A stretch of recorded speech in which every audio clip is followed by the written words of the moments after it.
going on, all you wonderful A-plussers out there? It is I, Stuart, here, once again with another review for Superman and Lois. This time I'm going to be talking about Season 3, Episode number 6. So, one thing I'm going to be doing when I talk about some of the characters in this is I am going to be keeping Clark and Superman as separate in this review, only because even though I do feel like Clark's overall arc does kind of tie into what happens at the end of his Superman kind of thing, it does feel separate enough to where I can kind of keep them as separate topics, if that makes sense. So I'll first begin with Clark and kind of what he goes through in the episode.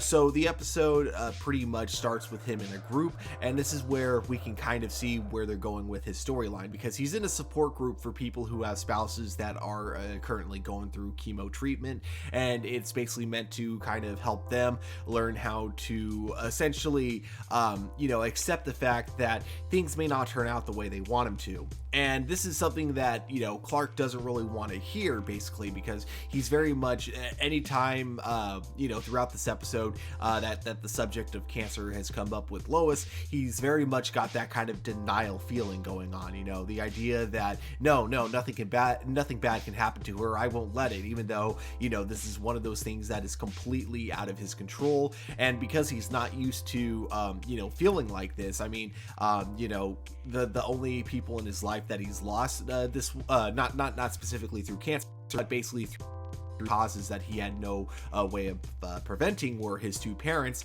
And you could say with them it was at least of like kind of old age, and he's kind of at that point where he refuses to accept that it can happen again with Lois Lane, and that's kind of like the big thing that he has to kind of accept in this episode, is that he will lose people in his life. It's one of the real big downsides of being Superman, of being so indestructible, but then when the people around you aren't, when they're vulnerable and they can die from natural human causes, it's definitely that big struggle for Clark to have to kind of really accept that.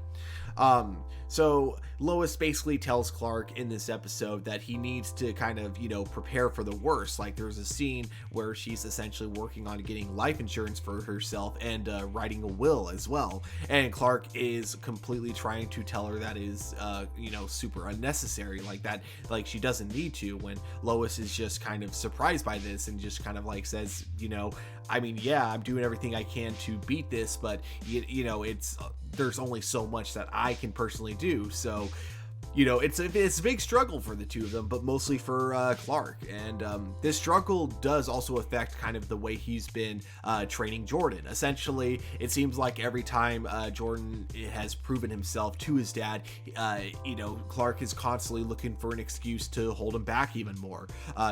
Jordan beats the final level in his training simulation that Clark has set up for him at the Fortress of Solitude, but right after that, Clark is like, well, then let's change it up a bit, and he starts creating more levels for him to overcome.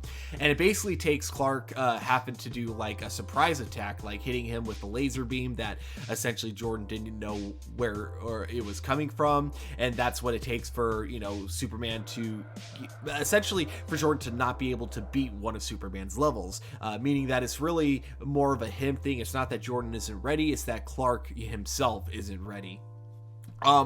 So going to Lois, shifting gears to Lois Lane. So she makes a friend at the hospital that she's at, of course, in Bruno Mannheim's hospital. And basically this new friend that she makes asks her out for dinner.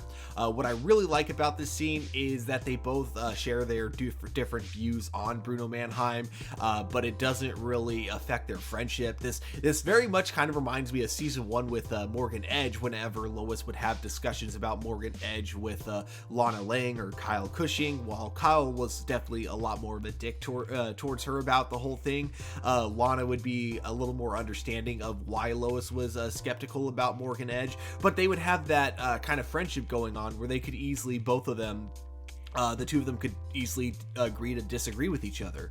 And that's kind of what we get here with Lois and her new friend. There is a reason I'm not saying the name of her new friend, and I'll get to that towards the end of the episode, because it is, I don't want to say this is one nitpick I kind of had with the episode, but it is something I did find kind of silly, but I'll get into that like at the very end of the episode.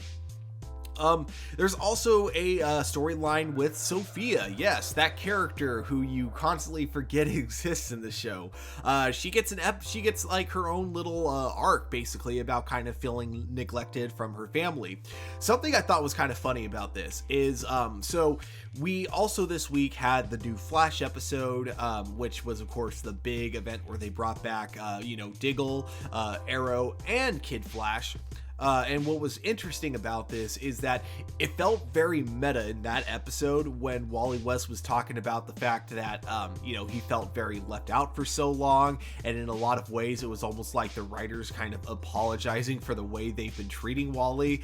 And the reason I bring up that moment from The Flash is because that's how it felt so similar with Sophia in this episode. And she's like, her dialogue is literally everyone constantly forgets about me. And I do feel like that's just kind of the writers being very meta about the whole thing with her, because she is very rarely written into the show. This is like her first time she actually like has an arc in the episode.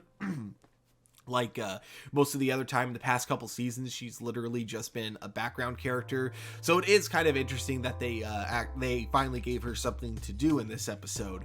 But basically, she feels neglected because Lana, of course, is busy being the mayor, which, it's something I didn't think about when she first took up the job of being a mayor. She is currently a single mother of 2 children.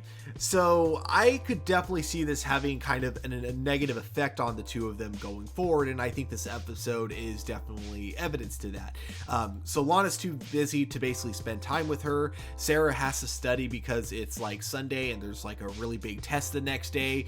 And then of course, Kyle is, he basically kind of had Sophia dropped on his doorstep kind of unexpectedly, like it wasn't his week to watch her basically. So he already kind of had plans, and he's trying to balance his relationship with Chrissy while also trying to be a good dad to his kids. But it's kind of hard when he's keeping his relationship with Chrissy a secret, something that Chrissy even kind of mentions to him that she doesn't like, and he's just too much of a coward to kind of come forward about it.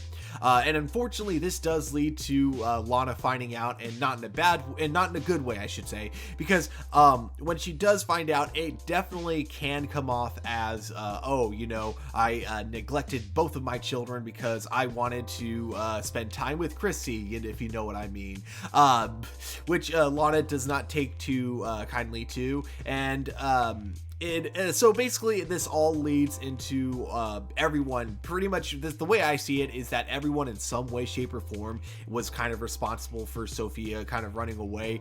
Kyle, of course, for kind of having to or for choosing Chrissy over his family instead of just being a man and coming forward about the fact that he's seeing Chrissy to begin with. But also, you got Sarah. I mean, I get it, man. Being in high school, it's really challenging when you have a big test and you really have to study for it. But of course, Sarah not being able to take at least 30 minutes out of her time to at least maybe get Sophia some food or something like that when Sophia's like, I'm super hungry or something. And then of course, Lana for, taking up the job as the mayor in the first place when she was a single mother of 2 children. So it's definitely there's no one person that was responsible for Sophia feeling this way. It was definitely a thing where all of them kind of do, or all of them kind of are in one way or another. But eventually they do find Sophia, and she's been hiding out. I believe it was at her school, if I'm not mistaken. And it was really interesting where they went with this, because Jonathan ended up being the one to kind of talk to her and tell her that, even though you may feel left out at times, your family really does care about you. And then relating it back to the way he felt in season 1 when they first moved to Smallville. I actually thought this scene was incredibly well done. And what I also like is how it kind of adds to his story. So his story, earlier in the episode, is that he's now working as a volunteer fireman. But of course, he's the new guy and he's a volunteer. So of course he's getting teased a lot. I don't want to say full on haze, definitely not, but one of the big things is they won't even give him a uniform with his actual name on it. So I do like how this moment of him basically kind of helping Sophia through a hard time, this is what inspires Kyle to actually give him a uniform with his real name on it. Kind of shows to Kyle that Jonathan, he may be a high schooler, but he is very mature for his age, and he is ready to take up, more responsibilities and not just be kind of the butt end of everyone's joke. So I did really like this, and I do really look forward to kind of seeing, like, I kind of hope that there's a mentor thing that kind of happens later on in the series between Kyle and Jonathan Kent, but we'll definitely have to wait and see where that goes later on. But I do kind of like the dynamic between the two of them so far. Now finally, of course, we gotta talk about Superman, because this is after all Superman and Lois. So like I mentioned, the arcs do kind of tie together at the end, but for the beginning part of it, they are a little bit separated. So basically, Superman gets a call from the DOD and discovers that Deadline is pretty much dying, and he needs to see Bruno Mannheim immediately if he's going to survive. Superman, of course, takes him to Bruno Mannheim with permission from Sam Lane. From Sam Lane, I meant to say Sam Lane. And when he gets there, though, Bruno Mannheim completely denies knowing anything about Deadline and tells Superman to basically piss off and just take that guy to a hospital. I did really like this scene. You had Deadline looking at Bruno Mannheim, begging for help, being like, "I didn't tell him anything, boss, I swear." And then Bruno Mannheim, of course, just even being more pissed off because he already knows that Superman knows, but he doesn't want Superman to have that extra confirmation. So I did absolutely love Bruno Mannheim, how pissed off he gets in this scene, and when he just like tells Superman to piss off and just take that guy to another hospital, he's like, "I want nothing to do with this."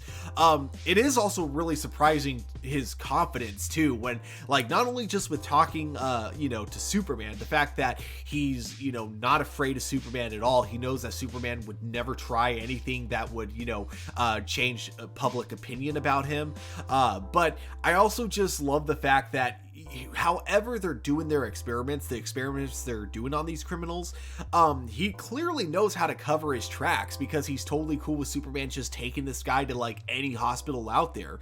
So it is kind of it is interesting how confident Bruno Mannheim seems to be with all of his different moves. Unfortunately, we don't get too much more between Superman and Bruno Mannheim after that scene, but we do get a little more Bruno Mannheim as we discover that he has one last final shot to try to take down Superman, and he uses onomatopoeia to do so. And this plan starts with we hear Lois basically calling for help in Metropolis. Superman arrives, but he discovers that it's actually not Lois Lane, but onomatopoeia, who's able to use her powers of manipulating sound in order to sound just like Lois Lane. So Superman, of course, is getting his ass kicked by not only wow, it's so hard to say her name, more than once in a sentence, but he tries to take down onomatopoeia, but her powers of, basically being able to control sound is a little bit too much for Superman, and it's not helped by the fact that she has backup with people who are using kryptonite weapons. As Superman is calling for help, Jordan hears this, and Lois tries to convince Jordan to go and save him. Jordan is, of course, really hesitant at first, but of course, Lois gives him kind of the confidence that he needs to get the job done. And it's here during this fight scene when we find out that kryptonite doesn't affect Jordan the same way that it does Superman, which I find pretty interesting. I guess because he doesn't have the full power scope of Superman, that means he doesn't have the full weakness scope of Superman. But we'll have to see how that goes later on. This does make sense though, because we do see early on in season 1 that the way that Clark was affected by kryptonite was a lot different than the way that Jordan was affected by the kryptonite dust. Basically, if you don't remember, there was a moment where Superman inhaled a bunch of kryptonite, and it basically weakened him like a lot, and then he also ended up spreading that exact same thing to Jordan, and it basically kind of gave him a Kryptonian cold, is like the best way to describe it. So this was kind of hinted at early on, so it does definitely make sense within the context of this show. Now, I think if I had to really nitpick anything about the scene, it's the fact that we don't get any Natalie or John Henry Irons, which I thought was a bit bizarre. I have no idea why like neither of them were in the episode at all, because I feel like you know, you could have had, as cool as, you know, was to see Jordan kicking ass and saving Superman, I couldn't help but like wonder why Lois wasn't like you know, didn't pick up her cell phone and go, hey John, I need you to save my husband, or anything like that. I mean, I guess he doesn't have the same super hearing as Superman, so maybe he wouldn't have been able to detect him. It's hard to say, but regardless, that nitpick is kind of still there. I mean, I'm assuming the actors both just had the day off, so maybe they just, you know, weren't available that week. But regardless, I would have liked to at least had an explanation, like maybe John Henry Irons is doing some investigating elsewhere or something like that. But yeah, that's again my only nitpick. Now, the very end scene, we see Bruno Mannheim and Onomatopoeia together, and it's very much heavily hinted at that they actually have an intimate relationship.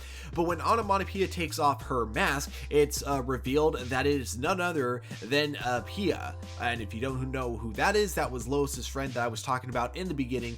I watched this episode twice, and I tried listening in, and I don't think I could remember a single scene where they said her name out loud. The only reason I knew her name was Pia is because I looked it up on IMDb, but if I had known that, I of course would have been able to immediately guess that someone named Pia would of course be Onomatopoeia. That's kind of the one thing that I mentioned earlier that I thought was kind of silly about this whole thing, was like kind of the name factor. But you know, other than that, I did think this was a very solid episode. Once again, you know, somewhat light on the Superman stuff, but what we do get was a lot of fun, so I definitely don't mind that. The story, of course, with Lois Lane is continuing to get more and more heavy every week. I like how they really don't seem to be pulling any punches when it comes to the cancer storyline. Now, there is a nitpick, or not really a nitpick, like a full-on like concern that I've heard like other YouTubers having about this, which is the fact that they're playing it very straight, and by that I mean they basically the way they're playing out Lois's storyline is that it feels like a real cancer storyline that could take place in the real world. And I guess the big concern that a lot of people have is whether or not they're going to end it this way, because it would almost kind of just make the whole storyline feel kind of weak if they just had kind of like a pseudoscience like cure for cancer at the very end, making like everything that she went through just kind of I don't want to say pointless or anything like that, but just making it just not as strong as it had been leading up to it. I don't know what direction they're going to take with this. Personally, I'm just really enjoying how